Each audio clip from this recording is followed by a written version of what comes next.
আসসালামু আলাইকুম গাইস, আশা করি সবাই ভালো আছেন। তো আজকে সারাদিন আমি কি করলাম এবং ছুটির দিনে আমি কি খাই ও কি করি সেগুলোই আপনাদের সাথে শেয়ার করব এই ব্লগে। আর এখানে আমি কিছু ইনডোর প্লান্ট লাগিয়েছিলাম পানিতে, অনেক সুন্দর লাগছে দেখ। আর আজকে আম্মু রান্না করবে মুরগির রোস্ট। তো মুরগির রোস্টের জন্য আম্মু সুন্দর করে পিস পিস করে মুরগির মাংস কেটে ধুয়ে নিয়েছে। আর এখানে আম্মু লবণ হলুদ দিয়ে মাংসগুলোকে ভালোভাবে ম্যারিনেট করে নিল। এখন কিছুক্ষণের জন্য রেস্টে রেখে দিবে। আর এখানে আমি কিছু গাছ লাগিয়েছিলাম, এগুলো আমার খুব শখের গাছ।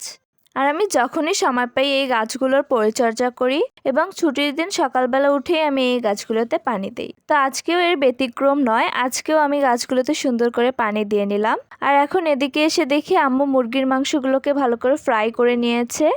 আর এখানে আম্মু সব ধরনের মশলা দিয়ে এখন মশলাটাকে কষিয়ে নিচ্ছে। মশলাটা কষানো হয়ে গেছে।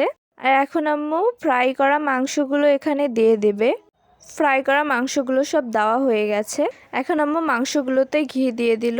ঘি দেওয়ার পরে মাংসগুলোকে ভালোভাবে ম্যারিনেট করে নিবে। ম্যারিনেট করা হয়ে গেলে 1 কাপ পরিমাণ দুধ দিয়ে দিবে। দুধ দেওয়া হয়ে গেলে এবার মাংসগুলোকে আবারও ভালোভাবে কষিয়ে নিবে। তো দেখুন অনেক সুন্দর একটা কালার এসে গেছে। আর এটা হলো ঝাল রোস্ট।